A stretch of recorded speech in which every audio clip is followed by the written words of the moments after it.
This is Investment Perspectives with Brad Kimes. Daily live streaming interactive. Featuring Mrs. Backup. Subscribe, hit the notification, smash the likes.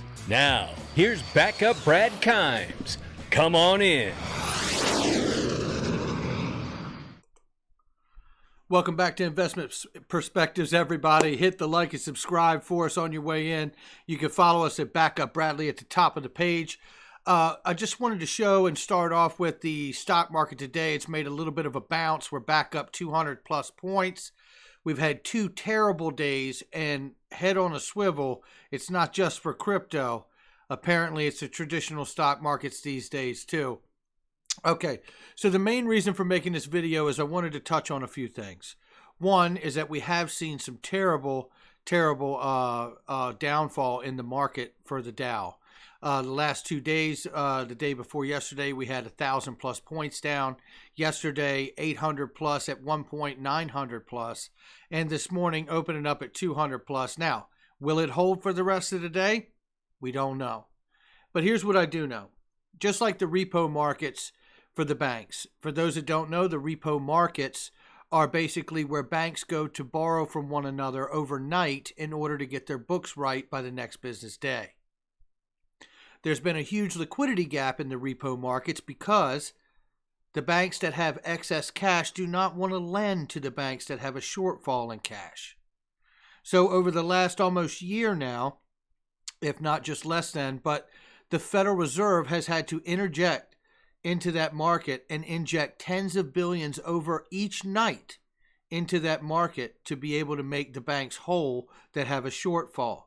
They've extended the payback on that from a 2-day to about, 10 to 14 days now. The problem with this is that you see that there's a liquidity crisis showing up in the repo market for banks because the banks with excess cash realize that the banks with a shortfall are being defaulted on by their customers. Who are their customers? It's not just people with home mortgages. We're talking about companies like Payless and big businesses that have retail stores that are feeling the effects of the new digital economy and the online ordering, and the brick and mortar business model is taking an enormous hit. This is starting to be felt, and it shows up first, I believe, in the repo market sector. Now, the last 2 days, because we've experienced such a big crash on the Dow Jones, with 1,000 points the day before yesterday and 800 plus yesterday, to me, it shows that there's another liquidity gap starting to show itself in the traditional market itself. We'll have to keep an eye on this and see if it continues to rear its ugly head. But for right now, we are sitting 200 plus positive on the day. So there's a lot of day left. Keep an eye on it. Now, here's another point. Lloyd's Bank, and the reason we're talking about banks today, and not just Lloyd's, it's also HSBC Bank too. And I'm going to read this article to you, and I think it points to a narrative that really shows, just like the repo market itself, that we're moving ever so closely to it being a very, very real problem to solve the liquidity issue. The fact of the matter is that banks are failing. Banks are failing. XRP is for banks. Banks will use XRP. The price of XRP will go to the moon, and we're going to get paid. That's what I believe. Let's take a look at this. Lloyd's to cut 780 branch staff. Lloyd's Banking Group is to lay off 780 full-time staff across its branch network in the latest round of job losses at the bank.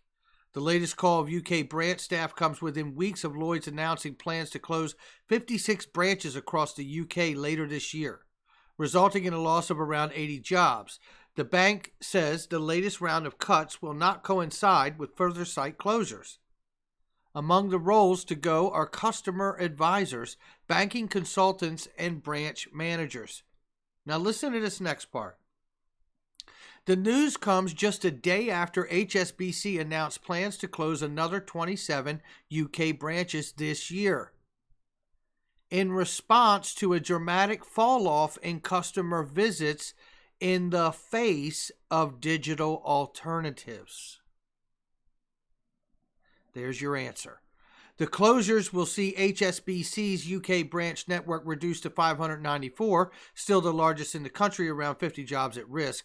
The layoffs at Lloyd's have been condemned by the labor union Unite, which describes the call as deeply alarming. Scott Doyle, Unite LBG committee chair, says the Bank of Scotland, Lloyd's Halifax branches hit by the extensive staff cuts today will have sent shockwaves through the communities which are at present served by highly experienced bank staff. Unite accepts the banking models constantly changing and update, but there is no doubt that customers need experienced and highly committed banking staff in their communities, and listen to this, and not just at the end of the phone or via an app. What you're seeing is banks dealing with the impact of the digital finance and the big financial paradigm shift that has already begun. Don't believe it, it's still true. This is where we are.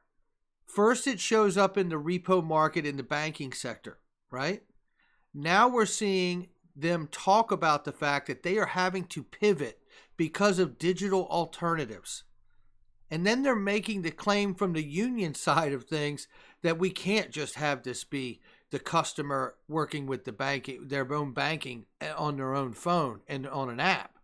Oh no, this makes us, right, useless. This deems us no longer necessary. So this gets more interesting by the day as we witness this financial paradigm shift that's taking place right before our eyes. As I said before, the reality is when this pain starts to reach the banks in the manner that we're seeing it do, the point is that XRP really isn't for us. We're allowed to hold it, and that's a beautiful thing. But it's really for banks. And it's for banks when they have to have cross-border payment settlement and they have a liquidity problem, right? On-demand liquidity, ODL, right? XRP as a solution can help them deal with the front end of these layoffs that we're talking about right now and all of these shifts and changes in the market. And by the way, it's just like Jay Clayton said about innovation and digital finance. This new tech, it cannot be ignored. We can't fight it. We have to embrace it because it will innovate around us. This is a lesson that is being felt by the banking sector right now. And I think Lloyd's and HSBC are as fine an example as any. I think they have a plan, and I think they will make sure that they last long term. And the reason I think they have a plan is because of this right here. That's right. The World Economic Forum Policymaker Toolkit says that the plan is that crypto assets designed for inter and intrabank payments and settlement will be settled back in with JP Morgan and XRP coin. Just a reminder, I'm going to drive this home. JP Morgan head of blockchain told Julia Chatterley from CNN, if a Fed coin is made, JPM coin will be dropped, leaving only XRP as the solution to the walled gardens for the central bank digital currency solution. I also want to remind everybody again, it's very pertinent to understand the international framework for taxes are out. Everything happens from the top down. First we get the international level, then we get the domestic level. Here we have regulatory requirements for crypto asset trading platforms, right here.